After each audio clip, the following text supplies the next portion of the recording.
Muli sa John chapter 6, tutuloy natin ang ating pagbabasa. But this time, babasahin lamang natin yung verses 60 hanggang 71. John chapter 6, verses 60 through 71. Nang ito ay marinig ng marami sa kanyang mga alagad, sila ay nagsabi, mahirap ang pananalitang ito. Sino ang may kayang makinig nito? Subalit si Jesus, palibhasa ay nalalaman niya na ang kanyang mga alagad ay nagbubulungan tungkol dito, ay nagsalita sa kanila, ito ba ay nakakatisod sa inyo? Ano nga kung makita ninyong umakyat ang tao sa kinaroroonan niya ng una? Ang Espiritu ang nagbibigay buhay. Ang laman ay walang anumang pakinabang. Ang mga salitang sinabi ko sa inyo ay Espiritu at buhay. Subalit may ilan sa inyo na hindi sumasampalataya. Sapagkat nalalaman na ni Jesus buhat pa ng una kung sino-sino ang hindi sumasampalataya at kung sino ang magkakanulo sa Kanya. Sinabi niya, dahil dito'y sinabi ko sa inyo, walang taong makakalapit sa akin malibang ipagkaloob sa Kanya ng Ama. Dahil dito, marami sa Kanyang mga alagad ay tumalikod at hindi na sumama sa Kanya. Kaya't sinabi ni Jesus sa 12, ibig din ba ninyong umalis? Sumagot sa Kanya si Simon Pedro, Panginoon, kanino kami pupunta? Ikaw ang may mga salita ng buhay na walang hanggan. Kami sumasampalataya at nalalaman namin na ikaw ang banal ng Diyos. Sumagot sa kanila si Jesus, hindi ba pinili ko kayo, ang 12, at ang isa sa inyo ay dyablo? Siya nga ay nagsasalita tungkol kay Judas, na anak ni Simon Iscariote, sapagkat siya na isa sa 12 ang magkakanulo sa kanya. Pagpalain nawa ang pagkabasa ng salita ng Diyos. Mga minamahal, ang ating teksto o susing talata sa umagang ito ay nasa verse 68. Sumagot sa kanya si Simon Pedro, Panginoon, kanino kami pupunta? Ikaw ang may mga salita ng buhay na walang hanggan. Mga minamahal sa ating Panginoong Hesukristo, sa chapter 6, maraming nangyari sa mga alagad. At marami silang nasaksihan. At ang kanilang mga nasaksihan ay puro pagpapatunay na ang Panginoong Hesukristo ay ang Diyos. Ang kanilang mga nasaksihan ay hindi mo masasaksihan sa kanino mang tao sa sanlibutan. Ang paglakad pa lang ng Panginoong Hesukristo ng may kahinaunan, perpekto, ganap, hindi man lamang nila nakita ang Panginoon na nagkasala, dapat ito ay nagbigay na sa kanila ng indikasyon at pakahulugan na ang kanilang kasama ay hindi lamang tao, hindi lamang anak ng tao, kundi anak ng Diyos. At maraming mga ibinatong pagsubok ang Panginoon sa mga alagad. Ang unang pagsubok ay tinanong niya kung anong ipapakain sa 5,000 na kasama nilang mga tao.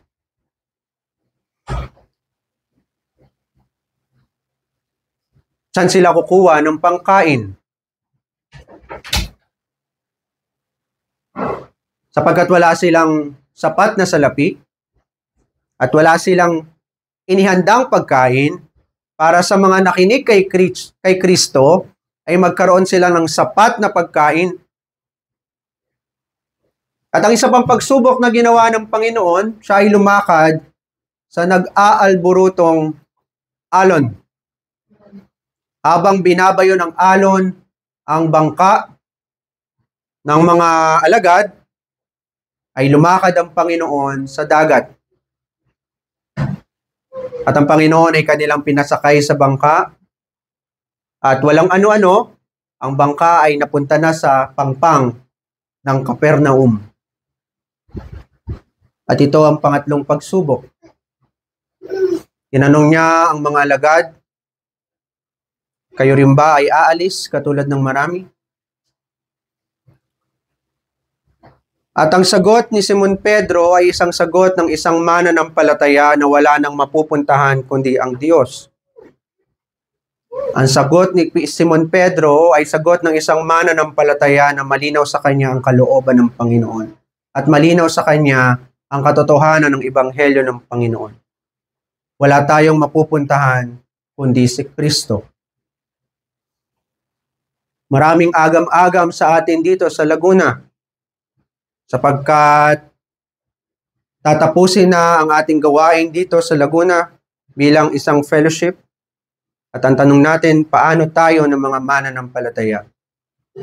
Saan tayo pupunta? Ngunit ang dapat muna nating marinig ng mga mananampalataya sa bigat ng ating pinagdaraanan bilang isang fellowship, bilang isang mga mananampalataya, ang dapat muna nating marinig, pati ba naman ikaw ay aalis din? O ikaw rin ba ay aalis katulad ng iba? Dahil narinig ng marami ang katotohanan ng Panginoon at dumating ang kalooban ng Panginoon, ang sabi nila, napakahirap, napakatalim ng usaping ito. Napakahirap ng katotohanan ito, ng mga salitang ito. Hindi namin kaya itong nguyain. At sinabi yun ng mga tao, pagkatapos nilang magpagod na hanapin ang Panginoong Hesukristo, hinahanap nila ang Panginoong Hesukristo dahil nakita nila ang kanyang himala na siya ay nagpakain ng maraming tao at pinarami niya ang mga tinapay at 12 buslo ang sumobra mula sa kakarampot na tinapay na pinaghati-hati ng Panginoon. Nung sinabi nila na ito ay napakahirap na salita para sa atin, ang mga taong iyon ay magdamag na naghintay sa Panginoon. Magdamag na naghahanap sa Panginoong Kristo.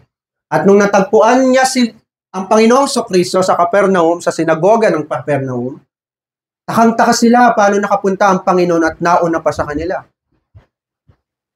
Ang mga taong ito ay nagpapagal at maipapalagay natin ang mga taong ito ay ang mga nagpapakilalang Kristiyano, nagpagal buong buhay nila at nang dumating ang kalooban at katotohanan ng Panginoon, sama-sama silang tumalikod sa Panginoon. Yun ang pinakamabigat na tanong para sa atin ng mga mananampalataya.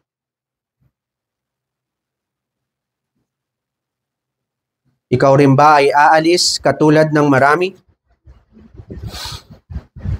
Ang sabi niya, ibig din ba ninyong umalis? Ikaw na mananampalataya, ibig mo din bang umalis dahil sa bigat ng ating pinagdaraanan? Pero isang mananampalataya, nakita niya ang sarili niya na walang pupuntahan kundi ang Panginoong Kristo. Ang sagot niya sa Panginoon, sa Biblia karamihan ng mga tanong ay naroon ang sagot. Karamihan sa Biblia, ang tanong ay hindi nagtatanong dahil hindi nila alam ang sagot, kundi nagtatanong sila sapagkat meron silang gustong ituro.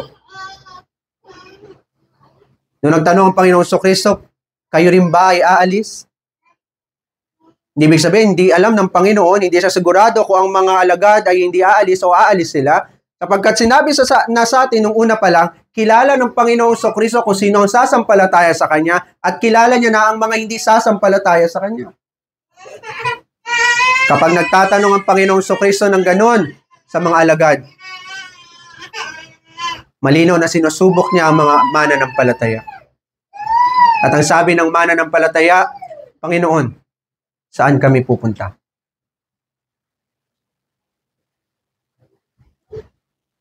Ang sagot natin sa Panginoon, wala kaming pupuntahan kundi ikaw. Danasin na namin ang lahat ng hirap, bigati, karamdaman at kamatayan, Panginoon. Wala kami ibang pupuntahan kundi ikaw lang. Sa pagkatapos ng karamdaman at kamatayan, ang pupuntahan namin ay ikaw lang. Meron pa bang iba?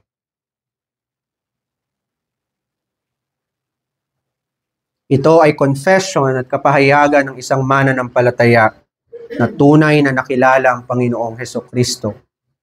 Sapagkat sa tanong na iyon, pagkatapos tanungin iyon ni Pedro, anong sabi niya? Panginoon, saan kami pupunta? Nasa iyo ang kinakailangan namin. At ang kinakailangan namin ay ang mga salita ng buhay na walang hanggan. Saan kami pupunta, Panginoon? Nasa iyo ang mga pangako. Kaya kami nabubuhay dahil sa iyong mga pangako. Mamamatay kami ng mga mananampalataya kung kami ay mahihiwalay sa iyo. Tinanong iyon ng Panginoong Kristo. Nung sinabi niya, pati din ba kayo ay aalis? Mga minamahal, tinatanong niya iyon sa mga mananampalataya na nakaugnay sa Kanya. Tinatanong niya yun sa mga mananampalataya na sadyang pinagsama na ng Diyos sa Kanya, na siya ang ulo, tayo ang Kanyang katawan, at tinanong niya ang Kanyang katawan, kayo rin ba ay aalis? Ang sagot ng Kanyang katawan, Panginoon, saan kami pupunta? Ikaw ang ulo, kami ang katawan, pag nawala ka, patay kami. Saan kami pupunta? Ang tanong ng mga mananampalataya, posible ba, Panginoon, na umalis kami sa iyo? Posible ba talaga na kami ay mahiwalay sa iyo?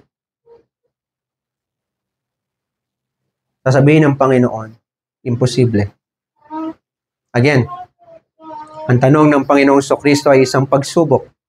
At ang tanong ni Simon Pedro sa ating Panginoong Kristo ay isang kapahayagan. Wala tayong ibang pupuntahan kundi ang ating Panginoong Kristo lamang. Ang tema natin sa umagang ito, kanino kami pupunta? Una, titingnan natin ang kahulugan ng tanong, yung rhetorical question na ito, at pangalawa, yung kapahayagan o confession. Kanino kami pupunta? Ang kahulugan ng tanong, ang kapahayagan. Ang tanong na ito, mga minamahal, ay nangangahulugan ng paghanap ng mapupuntahan. Ang isang mananampalataya ay laging naghahanap. Hindi dahil sa merong nawawala, kundi lagi niyang hinahanap kung nasaan naroon ang buhay.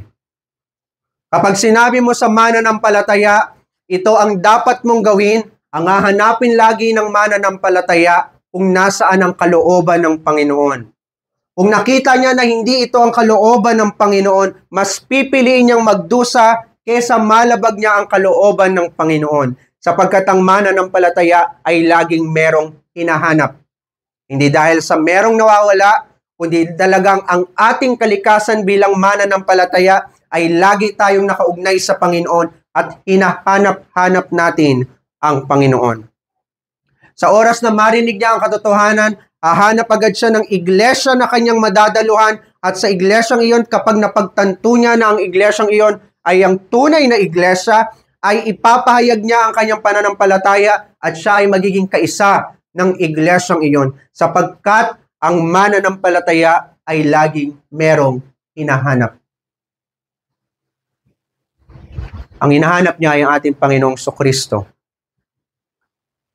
At kahit kailan hindi binigo ng Panginoong Kristo ang mga mananampalataya.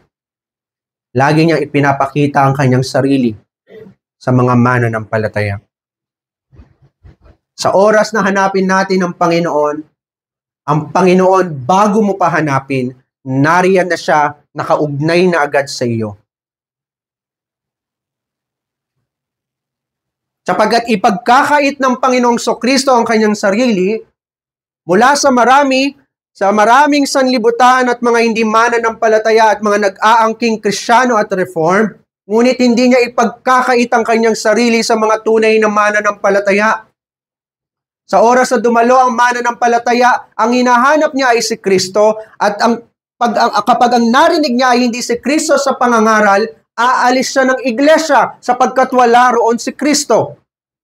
Kapag nakita niya na ang mga sakramento ay nalapastangan sa isang iglesia, aalis siya ng iglesia, hahanapin niya si Kristo sa ibang iglesia sapagkat si Kristo na kanyang hinahanap ay wala roon sa iglesyang nilapastangan ang mga sakramento.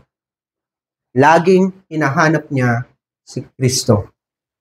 Ang tanong ni Simon Pedro, Panginoon, kanino kami pupunta? Ang tanong na ito ay nangangahulugan ng paghanap ng mapupuntahan. Lagi tayo naghahanap ng masisilungan. Hindi ba? Tayo ng mga tao, bilang mga makasalanan, kahit hindi tayo turuan, ni naman, ang hinahanap natin ay masisilungan. Isang bahay, isang masisilungan sa negosyo, masisilungan na trabaho, masisilungan na asawa, masisilungan ng mga anak, sapagkat ganoon tayo nilikha ng Panginoon. Lagi tayong naghahanap kung saan naroon ang kaligtasan, kung saan naroon na tayo ay safe at protektado. Lagi nating hinahanap kung saan tayo makakasilong. Ganon tayo nilikha ng Panginoon. Ang ating kalikasan ay ganoon. Sapagkat tayo ay mula sa tubig, sa sinapupunan ng ating ina at ang ating kalikasan ay maghanap lagi ng masisilungan. Ngunit ang tanong na ito ay hindi nagmula sa ating kalikasan. Ang tanong na ito ay paglabas mula sa ating nakasagisnang nasilungan at hahanapin natin ang totoong ating masisilungan, ang ating Panginoong Hesukristo. Sapagkat yung nakagisnan nating ating masisilungan ay puspos ng kadiliman. Kaya naghahanap tayo ng kaliwanagan nung narinig natin ang pagtawag ng Panginoong Hesukristo. Nakita natin ang kanyang silungan na isang matayog na buog at naroon ang ating kapanatagan, isang lungsod kung saan ang Panginoong Hesukristo ay nakaupong hari, kung saan ang Diyos lamang ang naitatanghal, samantalang dito sa ating kalikasan ay puro kadilim at kamatayan, na ang nagahari ay kanya-kanya tayo ng kaharian. Walang isang hari na nagahari, kundi kanya-kanya tayo ng kaharian, at tayo ng mga hari ay alipin pa ng kasalanan at ng kamatayan. Ngunit nakita natin ang Panginoong Hesukristo na may isang kaharian kung saan naroon ang lahat ng pangako at lahat ng pakinabang ng ating kaluluwa. Isang liwanag na hindi natin matanggihan. Isang liwanag na bumulag sa marami, kaya hindi nila namamalayan na sila ay nasa kadiliman, ngunit isang liwanag na nagbigay sa atin ng kamalayan. Nagtanong si Simon Pedro, Panginoon, kanino kami pupunta? Si Simon Pedro ay naghahanap ng masisilungan. Sapagkat maraming mga alagad ng Panginoong Hesukristo ang tumalikod na sa Panginoon. Pagkatapos nilang marinig ang Ebanghelyo, aalis sila ng iglesia na parang walang nangyari. Pagkatapos nilang marinig ang mga malalalim na katotohanan ng Panginoon at hindi nila kayang nguyain, aalis sila sa piling ng Panginoong Hesukristo. At hahanapin nila ang kasinungalingan sapagkat yun ang kanilang kalikasan. Ngunit si Pedro at tayo ng mga mananampalataya, wala tayong ibang mapupuntahan. Wala tayong ibang alam na masisilungan, kundi ang ating Panginoong Hesukristo. Ang maraming alagad ay hinanap ang Panginoon, ngunit sinabi ng Panginoon sa kanila, nung maraming alagad na ito ay hinanap ang Panginoon sa kabilang pangpang at nakarating sila sa Capernaum, agad silang hinarap ng Panginoon at napakasakit ang sinabi ng Panginoon sa kanila. Sabi ng Panginoon, alam ninyo, hindi naman ako hinahanap dahil nakita ninyo ang mga tanda. Hinahanap ninyo ako dahil nakakain kayo at nabusog. Hindi ninyo ako hinahanap dahil totoong sumasampalataya kayo sa akin at naunawaan ng Ebanghelyo. Hinahanap ninyo ako dahil sa kayo ay merong pakinabang sa akin. Pagkatapos na magpagod ang mga alagad, buong araw, magdamag, sumakay sila ng mga bangka, hinanap nila ang Panginoon na parang mga panatiko. Kung saan naroon ang Panginoon ay naroon sila. Nung nakita nila na hindi kasama ng mga apostol, ng mga alagad ang Panginoon Hesukristo, Hindi nila hinarap ang mga apostol, ayaw nila sa mga apostol, ayaw nila sa mga mangangaral. Ang hahanapin nila ay yung gusto nilang makita kay Kristo.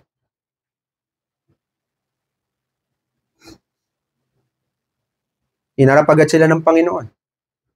At napakasakit ng sinabi sa kanila. Hinahanap niyo lang ako dahil nabusog kayo, nakakain kayo ng tinapay. Dahil sa tinapay, hinahanap ninyo ako. Hindi ninyo nakita ang mga himala. Hindi ninyo nakita ang mga tanda. Ang ginamit ng Panginoon ay salitang tanda. Ibig sabihin, ang mga himala ay meron siyang tinuturo. Yun ang ibig sabihin ng tanda, ng sign. Kapag nakakita ka ng sign sa daan, ibig sabihin, mag-pay attention ka dahil yung sign na yon ay malapit na yung lugar na pupuntahan mo. Ginamit ng Panginoon Kristo yung salitang tanda sapagkat ang mga tandang ito ay nakaturo sa realidad na ang ating Panginoong Kristo ang Diyos na tagapagligtas na nagkatawang tao. Sabi ng Panginoon, hindi sa nakita ninyo ang mga tanda, kundi dahil nakakain kayo ng tinapay. Hindi ibig sabihin na hindi nila nakita ang mga tanda, ang mga himala. Pag binuksan ninyo yung chapter 6 verses 1 and 2, sinabi doon na maraming nakakita ng tanda ng Panginoong Hesukristo. Nakita ng mga alagad ang mga tanda na ginawa ng ating Panginoong Hesukristo. Hindi yun ang ibig sabihin ng Panginoon, na hindi nila nakita ang mga tanda na parang sila ay bulag at hindi nila nakita na pinarami ng Panginoon ng tinapay, ang isda. Kundi ang tinutukoy ng Panginoon ay hindi nila nakita si Kristo bilang si Jehovah na kaligtasan. Sapagkat ang pangalang Jesus ay nangangahulugang si Jehovah ang kaligtasan. Ang tingin nila kay Kristo ay isa lamang manggagawa ng kababalaghan para sa kanilang ikabubuti sa sanlibutan. Baka sakaling guminhawa ang kanilang buhay. Baka sakaling gumaling ang kanilang karamdaman na matagal na nilang iniinda. Isang kahirapan na matagal na nilang pinapasan. Nakita nila si Kristo na isang manggagawa ng kababalaghan na ikabubuti nila sa sanlibutan. Ngunit mga minamahal, sina Pedro, kasama ang 10 mga alagad, ay nakita ang mga himala at kinilala ang ating Panginoong Hesukristo. Sa maraming tao nag-aalisan, sa maraming tao na hindi sumasampalataya sa Panginoon, meron lamang 11 na sumampalataya sa Panginoong Hesukristo.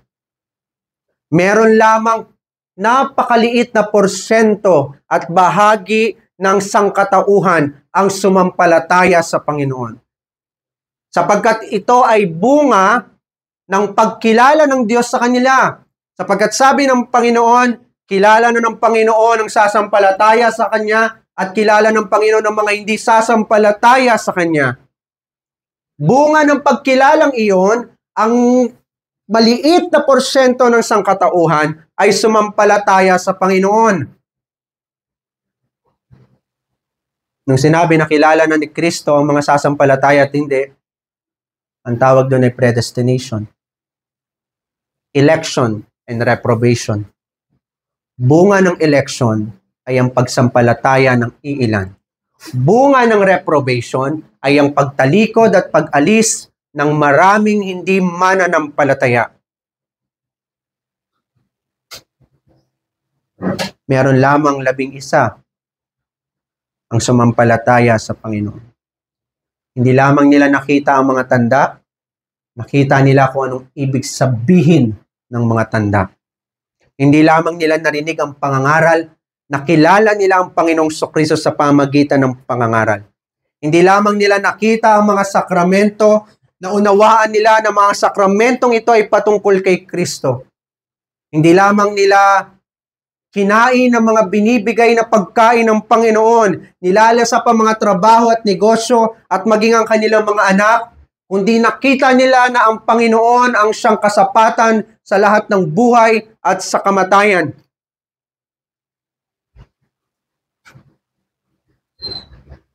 Ang nakita nila ay si Kristo.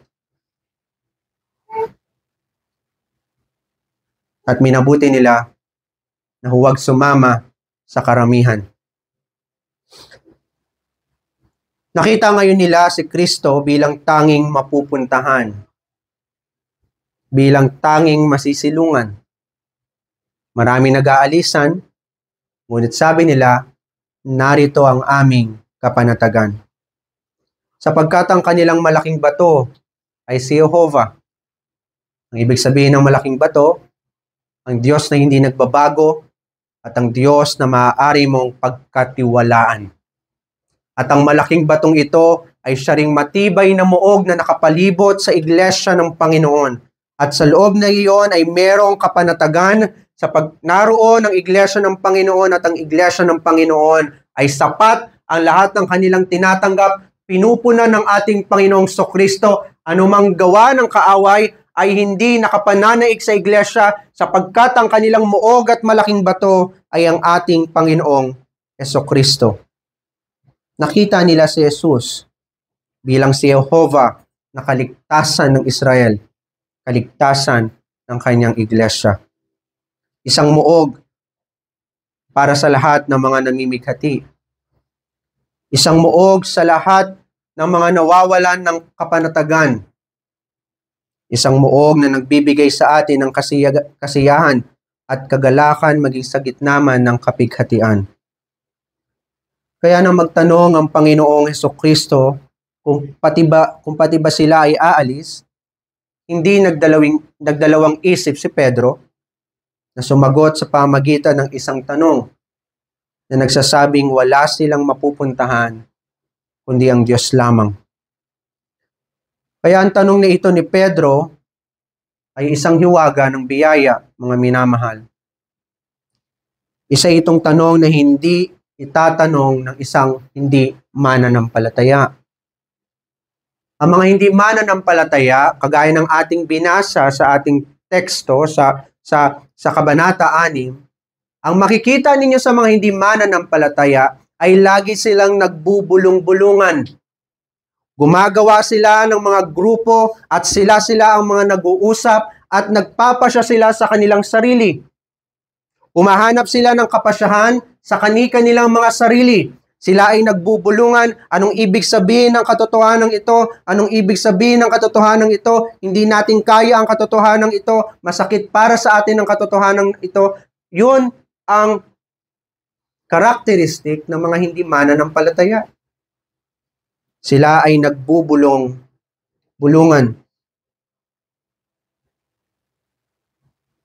Kahit kailan ay hindi nila itatanong, Panginoon, kanino kami pupunta? Ito ay gawain ng biyaya. Ito ay hiwaga ng biyaya para sa atin ng mga mananampalataya dito sa Laguna at sa Bulacan. Kaya natin sabihin sa Panginoon, alang-alang sa biyaya ng Panginoon, Panginoon, wala kami ibang pupuntahan kundi ikaw lamang. Kagaya ng kanyang ginawa kay Pedro. Kanilang nakita at hindi ang kanilang mga tahanan ang kanilang nakita, hindi ang kanilang pamilya ang tinapay ang kabuhayan at marami pang bagay sa sanlibutan. Ang nakita lamang nila ay si Kristo na kanilang mapupuntahan. Ang 11 alagad ang patunay na nakita nila ang mga himala ng Panginoon. Pag sinabi kong nakita, hindi na ito patungkol sa gawain ng mata, kundi ito ay gawain na ng pananampalataya. Nakita ng 11 alagad ang mga tanda ng Panginoon.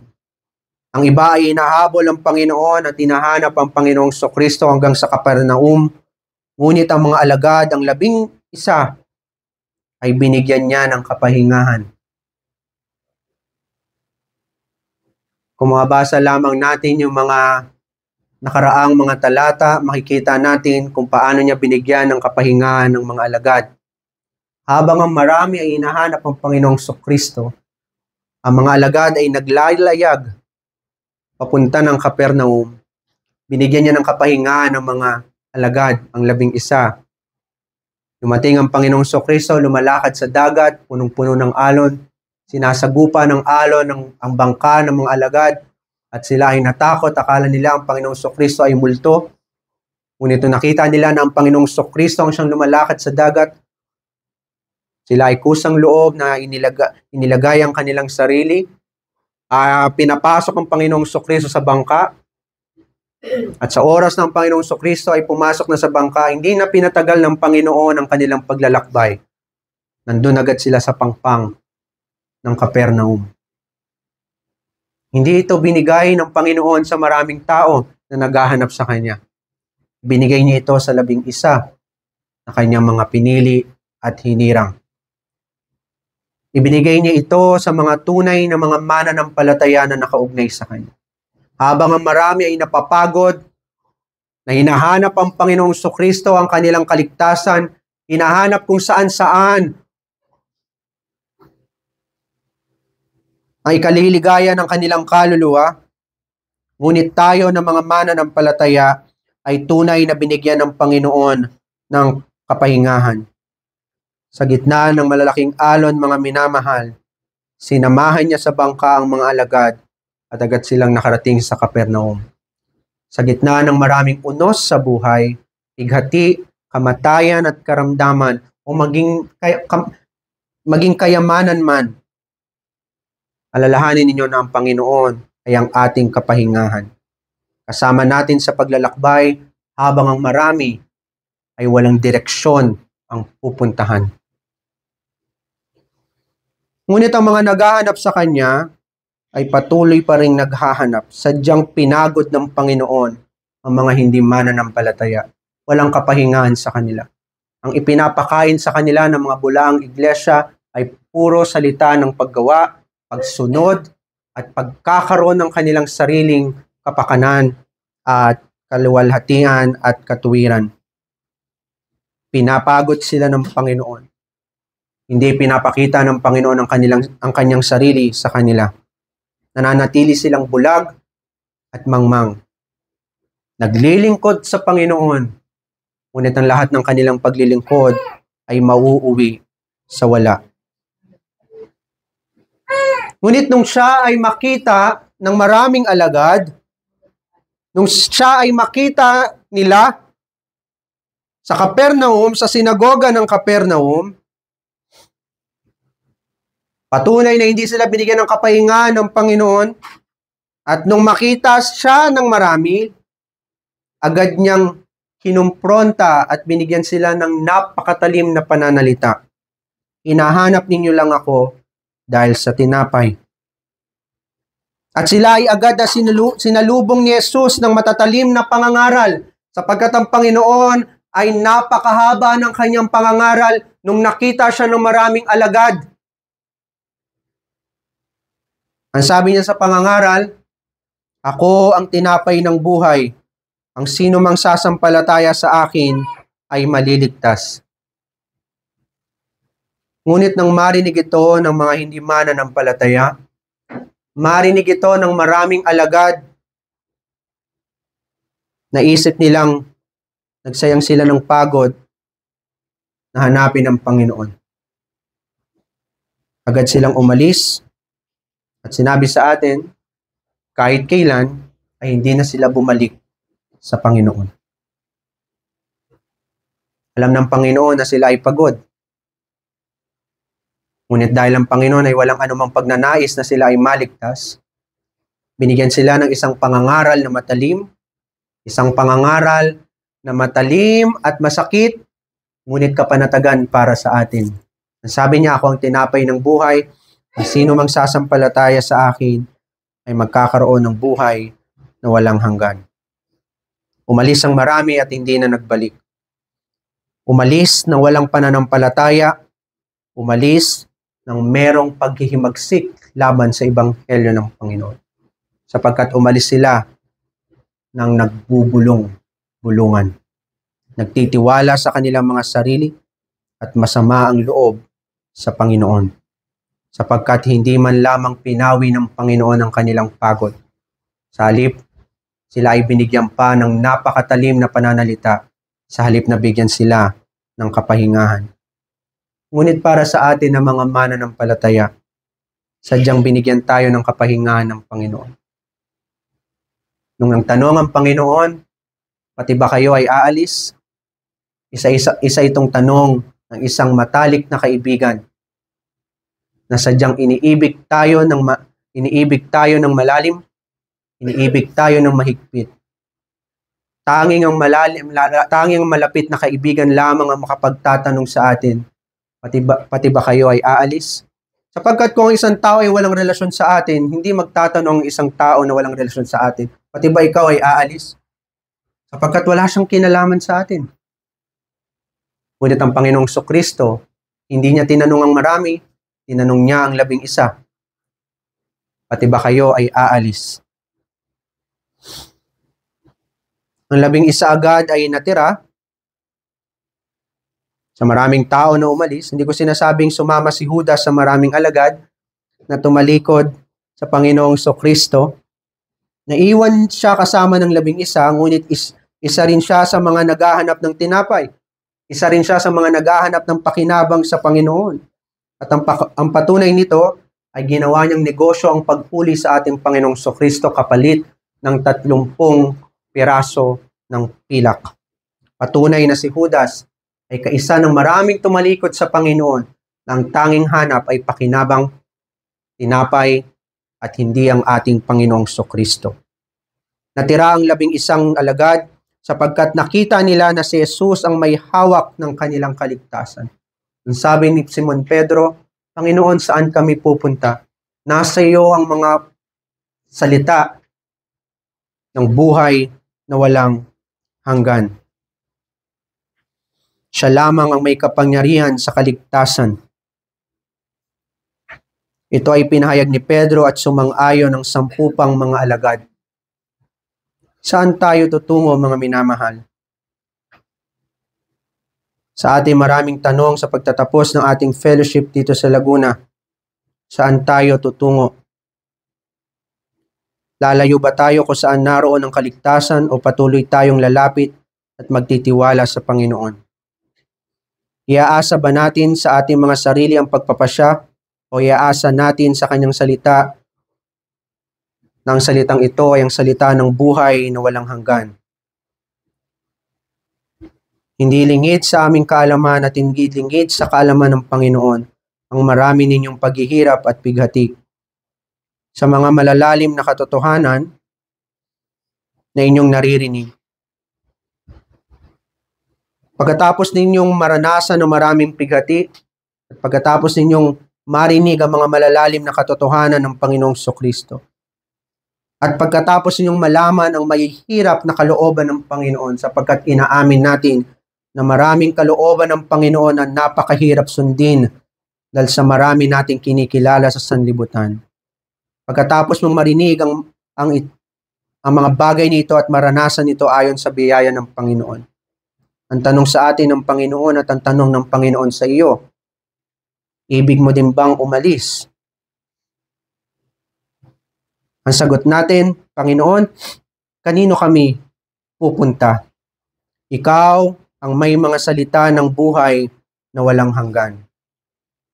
Ang mananampalataya ay hindi papalayo sa Panginoon, kundi papalapit kung saan naroon ang Panginoong Kristo. Wala tayong ibang pupuntahan, mga minamahal, kundi kung nasaan naroon ang Panginoong Kristo. Dito man sa sanlibutan o sa oras ng ating kamatayan, wala tayong ibang pupuntahan kundi ang Panginoon. Isa itong kapanatagan para sa atin na ang ating buhay sa sanlibutan ay pansamantala lamang at tayo ay uuwi pa rin lagi sa ating Panginoong Kristo. Anumang bagay na ating nararanasan, anumang bigat na ating nararanasan, ang tanong natin sa Panginoon, Panginoon, kanino kami pupunta? Ang isasagot sa atin ng Panginoon, hindi ba't kayo ay aking pinili at ang isa sa inyo ay anak ng demonyo? Ang ibig sabihin ng Panginoon, bakit ka nagdududa sa iyong pagkapili bilang aking hinirang? Wala kang ibang pupuntahan kundi ako, sa buhay man o kamatayan. Amen. Manaming Diyos, salamat po sa katotohanan ito. Dalangin po namin na payabungin mo ang katotohanan ito sa aming mga puso. Bigyan mo kami ng kapanatagan sa marami naming pigati sa buhay. At bigyan mo kami ng pag-asa sa susunod naming mga tatahaking mga pagsubok sa sanlibutang ito. Ang lahat ng ito ay aming dalangin sa tayong pangalan ni Jesus. Amen.